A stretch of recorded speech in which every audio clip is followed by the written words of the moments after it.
find a lot of meaning. Well, hopefully in all the classes we could find meaning, but I think especially this one we could very much relate to. And the subject is advice. We all, as humans, at some point or another, hopefully, are consulted for for some advice. Um, Even a simple question of what's the best grocery store to go to, or do you know a good doctor or a good dentist, or do you know where I could get this, or anything. Now, um, if you're a natural human being, more often than not, we enjoy, as long as it's not during an annoying time or it's not, in the wrong setting. Most of us feel good being asked for advice. Being able to share knowledge with others, being helpful is a good thing. It's a good feeling, and it should be, because being helpful is something that should make us feel good. It should encourage us, and it's something that we all should strive to do more of. I'm not talking about official consulting or that kind of thing. I'm talking about basic human nature, friendly advice. Now, there is a very interesting halacha, or very interesting law in this week's parsha that seems very redundant, that you're going to see how it ties back to the idea of giving advice, where usually, I'm going to give it, usually when it comes to doing something good, the Torah doesn't care about our intentions as much as the actions get done. So for example, if I'm walking down the street and I see somebody needs help to cross the street, and I'm debating, do I actually really want to help this person, or I'm just doing it for my own motivations because I want to look good and I want people to see that I'm a nice person. Obviously, the Torah doesn't care what my motivations are. The main thing is I should help this person cross the street. Who cares about my motivations? Obviously, if you're doing it for the right reasons is better. But the main thing is this person needs help, help them, right? The best example is where it says about studying Torah or doing mitzvahs, that if we're doing it for the wrong reasons, better do it for the wrong reasons, and eventually you'll come to do it for the right reasons. That from doing it for the wrong reasons, eventually you'll come to do it for the right reasons. It's like, so if you're studying Torah because you enjoy studying Torah for your own pleasure, even though you know the right reason is to study Torah because it's God's Torah and you're connecting your intellect with Hashem, um, fine, start with the wrong reasons, and eventually you'll come to it to do it for the right reasons, God willing. This is an exception to that rule. This is one area where doing it for the wrong reasons is actually considered a biblical. It violates a biblical commandment, and it's very important. And it's also interesting how the Torah puts it. So let's take a look at the verse. It says, do not curse a deaf person. You shall not, but we're focused on the second half of the verse here. You shall not place a stumbling block before a blind person, and you shall fear Hashem, your Lord. And I am Hashem. So let's break this verse down very simply. One is, if there's a blind person, you should not trip them. Okay, that makes a lot of sense from a very face value perspective. And when it says "V'yareisa melekacha," you should fear Hashem, and I am. When Hashem is saying "I am Hashem," so we know from Rashi, Rashi makes it very clear that whenever it says that, it means that because this is something that only you'll know if you're doing it. In other words, it's up to you and and trust that you're going to do it that you're not going to do something wrong. In other words, any mitzvah that is required you, that no one else is going to know if you did it or not. Hashem is saying, I know. In other words, fear God, fear Hashem, because I know what you're doing, and don't do this. And basically, Hashem is reminding us that even though we may not be subject to a human being knowing our thoughts or knowing our intentions, Hashem knows our intentions, and therefore we should still be careful with this. So the obvious question, before we go to Rashi, the obvious question here is, what is new about this commandment? The Torah tells us that we have to treat others with respect, can't hurt anybody else. The Torah tells us very clearly. I'm going to show you a few examples. We'll get to the Rashi in a second.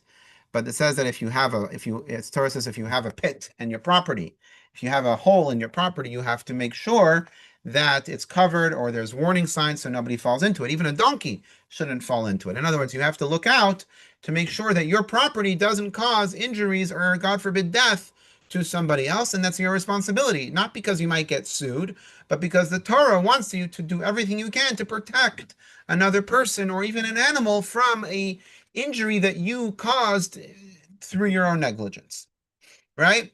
Another very famous example is in Devarim. It says that when you build a house that has a flat roof that people can go on, you need to build what's called a micah, a gate. That there should never be a situation where somebody is on a roof that doesn't have a gate, and it can lead to them falling off that roof and, God forbid, hurting themselves or worse.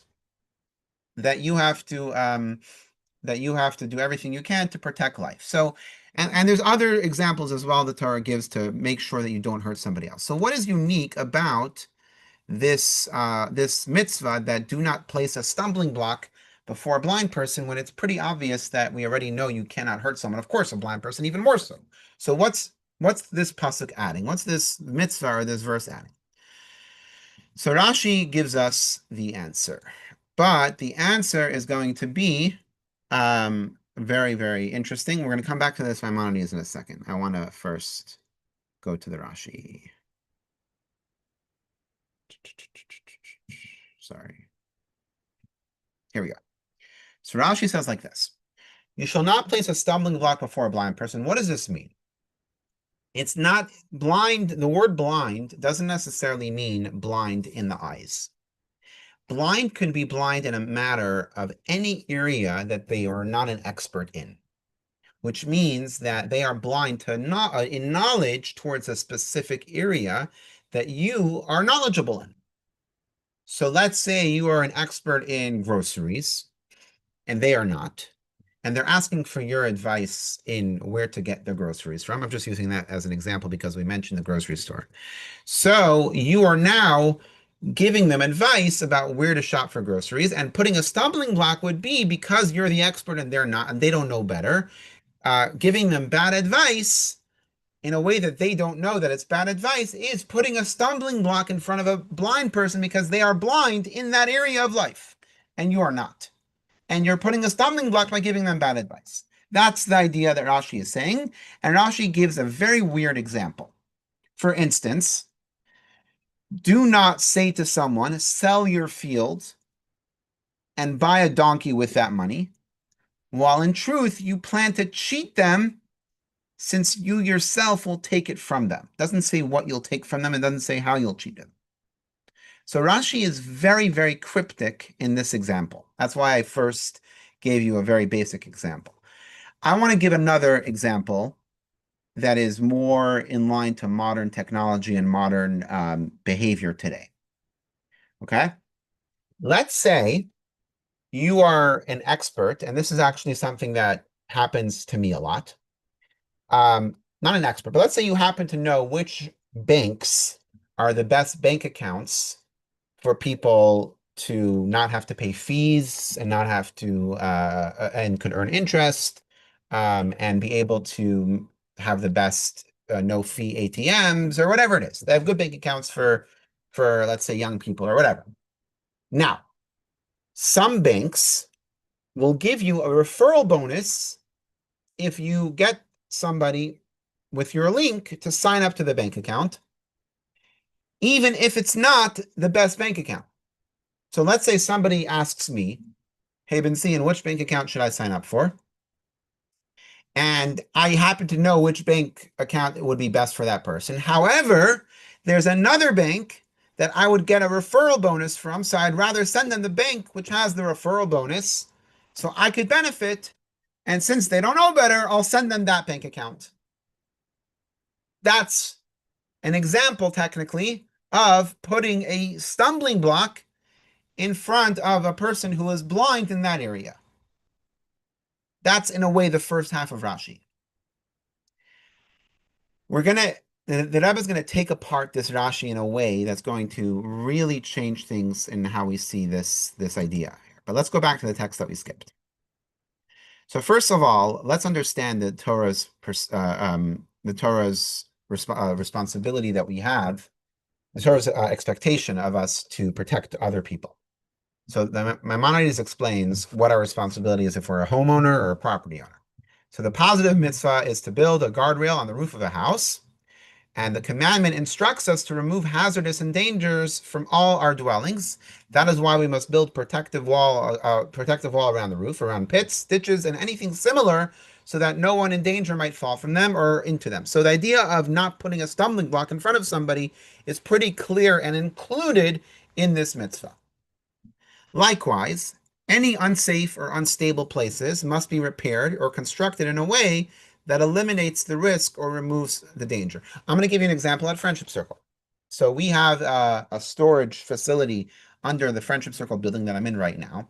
And it's one of those like crawl spaces that like you have to duck to get in. So we had an employee that was going in there to get something, and she hit her head. And normally it didn't occur to me that this is not a place that really people should go because it's not hard to hit your head. Now she's okay, thank God, it wasn't that bad. But the point is we put up a big sign that says no entry to any other person because there is a danger there. So this is a Torah thing. This is not a legal thing. I mean, legal also.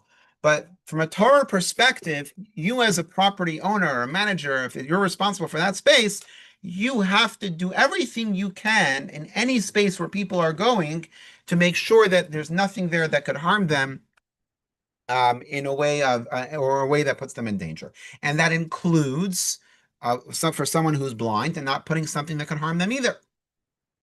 And by the way, the idea of not putting a stumbling block in front of somebody, even in a way of knowledge, it could also be included here to some extent, which we're going to debate in a second. So the Torah warns us against leaving traps or obstacles in our land, in our home, so that people should not die because of them. As it says, you shall not cause the blood to be spilled in your house. In the words of the Sifri, which is one of the commentaries, or it's a medrash, but it's a commentary, you shall make a guardrail. It is a positive commandment, while do not cause blood is a prohibition. So it's basically a positive commandment and a negative commandment. In other words, a positive commandment that you need to make a guardrail, and a negative commandment that it's a prohibition that you should not be the cause of somebody, God forbid, dying because of your negligence. So back to our situation. Let's go to the stumbling block. We read the Rashi and what Rashi says, but now let us take a look at a deeper understanding of this mitzvah of not putting a stumbling block. Does it include all the mentions in the Torah of protect, put a guardrail on your roof or a fence around the ditch and all those other things? Is that only physical things, or is it also knowledge things where you should not you should not do anything that might hurt somebody by giving them a bad piece of advice? Is that included over there, or is that why we need this extra verse? So here's from the Sefer HaMitzvahs, which the Gaonim wrote, that we kind of break it down a bit.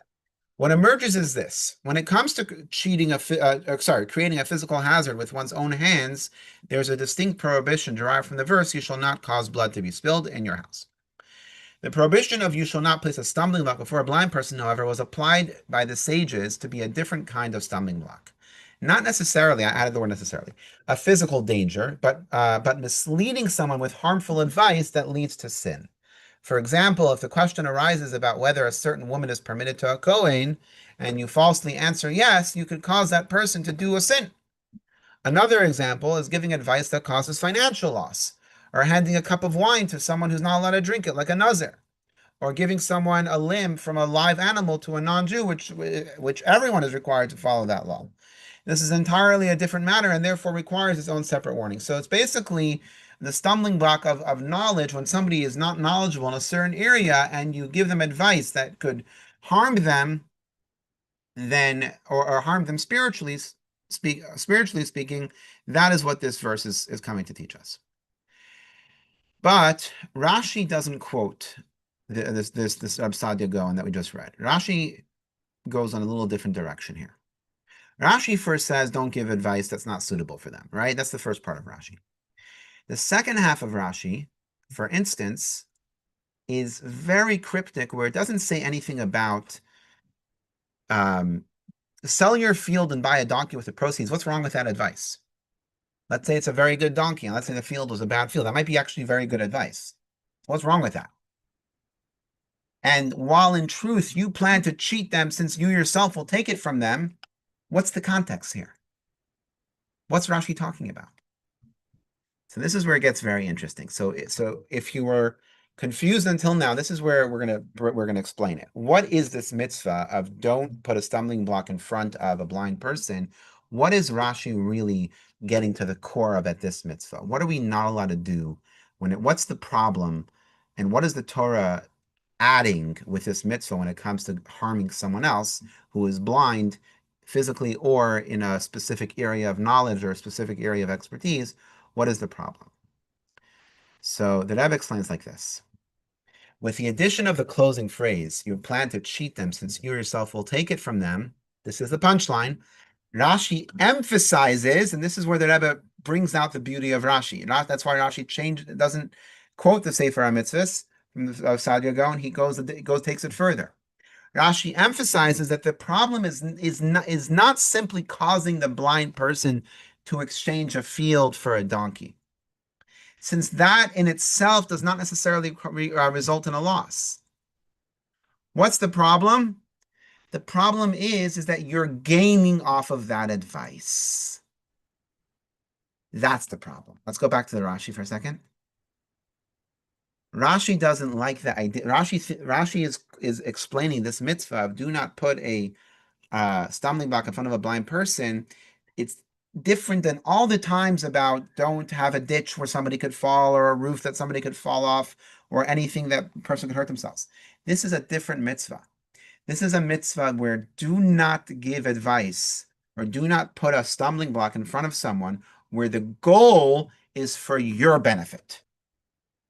Your benefit is the problem.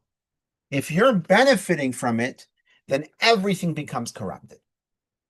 Because if the goal here of this advice is for your benefit, then it could turn into a cascade of bad decisions and bad advice that could really end up hurting the other person. And we're gonna talk examples soon. So giving advice for your own gain turns guidance into self-serving behavior. So let's take this further. The Torah is warning against offering advice to someone that is unsound for that, but according to the mode of life, the Torah is warning against offering advice to someone that is unsound for them, but according to the mode of life or the benefit of the advisor. So it's not just that it's bad advice, like the Sefer HaMitzvahs, like Rav Sadia Gaon was saying, like telling someone they can marry a Kohen when they can't, but it's also because it's the benefit of the person giving the advice. So let's go back to my example of the referral bonus of the bank account. What's wrong with having a win-win? I'm not giving them a bad bank account. I'm not giving them a bad company. But why can't I benefit too? What's the problem with that? And the truth is, there isn't really a problem with me it's not a problem with me getting a referral bonus. The problem is if my driver, if my goal in life whenever I'm giving advice is to how can I benefit from this, then my advice, the premise of my advice, the premise of me helping another person is never going to be sorry, I'm losing my word here, is never going to be authentic, and you are going to miss out on what truly could actually be beneficial to this other individual. In other words, you might actually have a solution for this person beyond just the bank account, but because you're so focused on what you could benefit, you're completely omitting what might be right in front of you, how you could change this individual's life if you just focus for a second on this other individual. And what the Torah desperately wants from us is to figure out how to get out of ourselves just for a minute and think about the other person. The moment we're stuck within how do I benefit or how do I gain, then we're not able to think for the other person or the other person's shoes. The Torah's not saying we have to live 24/7 for that other person. It would be great to do that, and those who could do that are tzaddikim. But for us, regular molecule cells, human beings, when for those few minutes that this person needs our help, think about that other person. Don't think about how you could benefit, because that is when that person needs you to think in their shoes. And if you're thinking about how you could benefit, then whatever you're telling them is flawed. Whatever you're telling them is easily skewed, or it could even be pure bad advice. The Rebbe goes further here. That's a second. So this is brought out in the example cited above. Do not say to someone, sell your field and buy a donkey, and then cheat them, since you yourself will take it from them. It may very well be that the one receiving advice will not suffer any actual loss at all. Still, since the advice is unsuitable for them, not truly needed for this situation, because let's say, and I guess in this case, let's say you need the donkey, right? The person themselves really should have the field. They shouldn't sell their field. But because you want the donkey, and you don't have the money right now to buy the donkey, but you want your friend to buy the donkey, so it works better for you to have the friend sell their field to buy the donkey, so that way you could, whatever the point is. The point is, it's all self-serving, and you're making your friend do something that may not be a loss, but it's not the right advice for them. It's not what's needed for that situation. The Torah forbids it. For when giving advice to another person, and this is the punchline, one must think only of that person's circumstances and determine what is genuinely appropriate for them, and not exploit the situation for one's own profit, and then cheat them, since you yourself will take it from them. So now one might argue, if the person who is blind regarding this matter loses nothing at all, then what's the problem if the advisor benefits? All right, bear with me. So Rebbe continues, this is exactly why Rashi addresses when he explains, you shall not place a stumbling block before a blind person, before a person who is blind regarding a matter. You shall not give advice that is unsuitable for them. Here, stumbling block includes even a case when the blind person has not suffered any actual financial loss. But the stumbling block lies solely in the nature of the advice itself, advice that is unsuitable for them. It doesn't mean bad advice. It doesn't mean crippling advice. You're not ruining them, but it's not the right advice, because ultimately it's advice that's based on a foundation of what's best for you. The one who is blind regarding a matter believes the advisor is offering them advice that is in their best interests, while in reality the advisor is cheating them, since they themselves will take it from them, deceiving them and giving advice that is really only in line with the advisor's own benefit. Here's a Rashi that takes a mitzvah that seems very simple on its face value.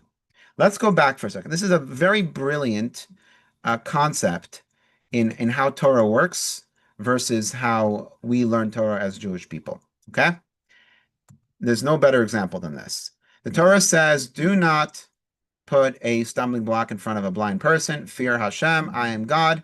I know your intentions, so don't do it. Don't trip a blind person. A regular person reading this says, okay, don't trip a blind person, moving on, right? That's simple. Now you have Rav Sadia in the Sefer HaMitzvahs that says this means also giving advice, because it's already redundant mitzvah. It's a redundant mitzvah because we already know you can't hurt somebody. So it means that giving bad advice to somebody. Fine. So you have Rav Sadia Gain bringing us that level of commentary. But then comes Rashi and says, no, we're not even talking about bad advice.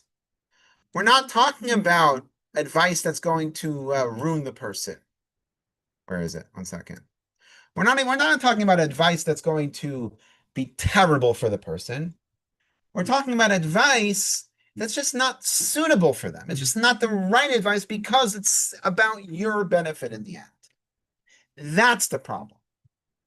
Here you have a pasuk that on a simple level just means don't trip somebody. But when you learn it with the right commentary and with the right explanations, we now understand that it's a matter of becoming selfless. As the whole entire Torah, as the whole entire idea of rising up above our ego, rising up above our self-centered self, is about becoming more aware of our godly soul and our spiritual selves and not about our physical selves, which means is that we could relate and empathize with another person. And every mitzvah is meant to help us do that. And this mitzvah is no different. And Rashi is teaching us that part of that is that when somebody needs our help, we go out of ourselves. We don't think from our benefit. We think from their benefit. And for those few minutes, we give them their advice and not in a way that helps us. And this is how this one mitzvah plays out in a way that actually teaches us how to care about another person's needs versus how it can benefit us. In fact, if we think about how it benefits us, then we are violating a biblical commandment. And the Rebbe illustrates this beautifully, how Rashi is not just taking the status quo of the understanding of the mitzvah, but making sure that we, the ones learning Torah, are fully appreciating what the Torah is trying to teach us, that we cannot just write it off as, well, person's still fine. They have a donkey there, or they have a field. No, if your benefit, if it's about your benefit, then you're violating the Torah here. We're going to take this further. Because as we know, the mitzvah of loving a fellow as yourself, and we are in the days of Sephira, we're in the days of where the students of Rabbi Akiva passed away because they did not exhibit the idea of loving your fellow as yourself, which means going out of your own limits, going out of your own boundaries, and being able to appreciate another person in their own world, not without having them conform to your expectations. That is the theme of Ahavas Yisrael, of loving a fellow Jew, loving another person. So this provides us with a remarkable lesson about the extent to which a Jew is obligated to invest him or herself in the well-being of another Jew. It's not enough that your actions happen to bring someone else benefit. Now that's nice, but that's not what this is about. What also matters is your approach, your intention, and your purpose. When you do a favor for another, you must be completely free of self-interest, thinking only of the other person's situation. That's how you know the advice is going to be proper, genuine, and authentic. Only then will your kindness be pure, untainted by hidden motives of personal gain. That is what true, helpful advice sounds like. And the same goes for doing it spiritually. Sometimes when we give people spiritual advice, like we do it because of our own spiritual needs, or our own spiritual need to feel a certain way or whatever. You have to be, when the Rebbe told people that they need to have a mashpia, there was a condition that the mashpia means a spiritual mentor. So there was a condition that the mashpia has to have your interests in mind. They have to know you and they have to have your interests in mind. Meaning that mashpia cannot be someone who is trying to build their own portfolio and their own fame or whatever other self-interest they have. They have to be able to come to your level and understand your level and appreciate who you are, because otherwise they really can't give you advice. And that's the key to being able to be someone. And everyone could be a mashpia to that level, because you're always offering advice and offering encouragement to other people. Now we're going to go on to a bit. Now it's going to get a little Kabbalistic, because the whole idea of Torah is about bringing this idea of selflessness, and the idea of building this foundation in everything that we do. So the Zohar teaches us that the six pillars of Mishnayos are based on a verse, and it shall be the faith of your times. And faith refers to the order to the section, the pillar of Zerayim, which means planting, which is like the faith is the base of our foundation, the plants, the seeds. The time refers to Moed, and strength refers to Nashim. Nashim is the women, the feminine energy that gives us the strength to power through. Like they were the ones who the ones who helped us power through the exile of Egypt, and the ones who helped us power through the exile of the current exile. Salvation is the order of Nizikin, which is about understanding the ability to overcome damage, the ability to overcome disputes, the ability to overcome all the different discontent between people. And then wisdom refers to kachim, which is the sacrifices and all the things that are holy, the Beis Hamikdash and everything else. And knowledge refers to Tara, which is all the things that relate to purity, all the laws that relate to becoming impure and pure. And then finally, the acronym for the entire Mishnayos is Zman Nakat, which doesn't mean anything, but it's It's a six letter acronym. And interesting, when the Rebbe launched the Mitzvah Tank campaign, or when the Mitzvah Tank campaign launched after the Six-Day War, the Rebbe pointed out that the three letters of tank are the same letters of these three of the second word of the Mishnah is called of Nakat, Tas Nun Kuf. Now, oh, I forgot we have the slide here. It breaks it down very easily. Um, So this is the foundation of everything we have in Judaism that gives us the ability to rise above and rise above all the different challenges that we have and rise above ourselves to be able to appreciate what the Torah is teaching us and appreciate the soul that we have and be able to come out of ourselves and be able to really not just recognize our own soul, but recognize the souls of other people, which is what leads us to Ahavas Yisrael. Now, this is the Mitzvah Tank. I'm going to skip this because it's well known. You're welcome to Google the Mitzvah Tank, and you will have a beautiful description of how it started and how the Rebbe said this is the tank that's going to lead us to the final redemption. That's a picture of a Mitzvah Tank. Now, how do we, when we come out of ourselves, or when we try to become selfless, one of the things that we have to do, if we want to be successful, is we have to speak from the heart and we have to make it not about ourselves. So when the Rebbe launched the Mitzvah campaign, one of the things that Rebbe said, and I think I mentioned this in previous classes, is that if you're asking someone to put on tefillin or light Shabbos candles or to do a mitzvah, if you're asking because you want to help that person versus your own personal quest to help someone do a mitzvah because you want that win, then if they say no, it's probably because of the latter. But if you're asking me out of genuine and authentic and from your heart because you really want to help that person, and then I've said they're guaranteed to say yes because any words that come from the heart enter the heart. And therefore, the lesson of the not putting a stumbling block in front of a blind person is actually the key to learning how to communicate and learning how to be authentic, because all you're doing is you're coming out of yourself to really appreciate the other person. And this was a problem with Korach, I'm sorry, with the Korach who we're going to read about soon, who rebelled against Moshe. And it's represented in the letters. So we're going to get a little Kabbalistic about the Hebrew letters here for a second. But in order to have our actions be selfless, we have to be able to separate the actions from ourselves. If the actions are always connected to who we are, in other words, it's always about bringing it back to our own benefit, then the actions are not always going to accomplish what they have to be accomplished. So the Hei is what's represented in that, where you have the thought and speech and is the Daled part of the Hei. That's ourself. The Daled here is basically ourself. And the piece over here is the action, which we have to separate from ourselves. So we're not trying to derive benefit from it, but trying to get the job done versus allowing it to be controlled by our ego. And that's why Hashem created the world with the letter Hei, because the idea of Hei represents the ultimate level of action where Hashem was creating a world, but then hiding himself from it, because the best way for the world to progress and feel independent and yet grow and be able to have the challenge of recognizing godliness was to have the Hei approach. The problem is if you have similar letters that sometimes miss out on the concept of a Hei.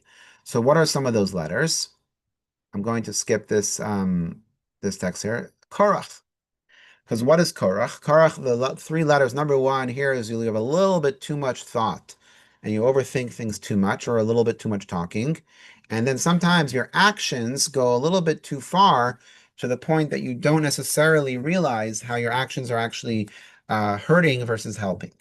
Sometimes we notice how, in our effort to be helpful, sometimes we cause more damage than we do help. And therefore it has to be the right amount. And if we're doing it for the right reasons, then we're guaranteed that it's going to be the Hei, where it's going to be the right amount and it's actually going to be helpful versus it being too much.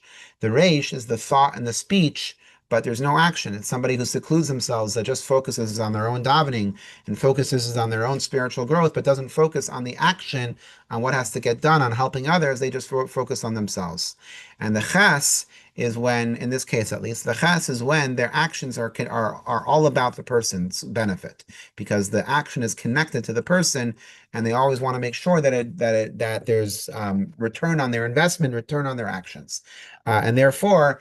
The Korach represents the idea of misusing the idea of thought, speech, and action when we want our action to be selfless and to go out of ourselves to be able to really help somebody versus making it about ourselves. So this was a little bit Kabbalistic, but it all shows how everything originates in the source of Hashem's creation and how it's meant to be.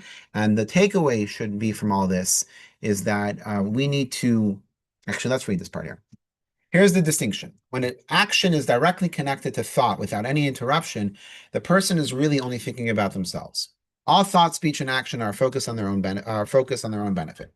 For example, when giving charity, they may only be giving a small amount, like 18 cents, because it satisfies their internal requirement, even though they could afford to give $18 or 18 times 100, depending on the situation.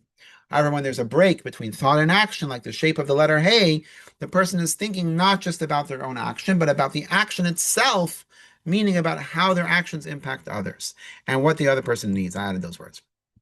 This break between the thought and the action, as seen in the form of letter Hei, not the form of a ches, indicates the need for the giver to first curate their influence among the receiver's capacity to ensure that the recipient can receive the influence in a way that is appropriate for them.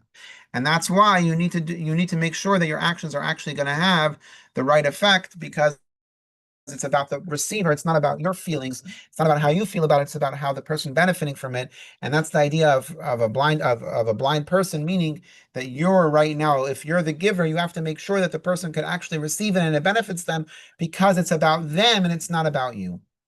So let us hope that we can all take action towards this and work on ourselves, that when we do a favor for somebody else, we're doing it for their benefit, and we give advice, we do it for their benefit. And even on a small level, the more we do that, the more we're elevating our neshama, the more we're revealing our neshama, and the more we do that, the closer we bring ourselves to Mashiach, the closer we bring others to Mashiach. May it happen speedily. Here is our key points, and of course, you're welcome to unmute yourself and ask any questions. No, thank you for tonight's lesson. But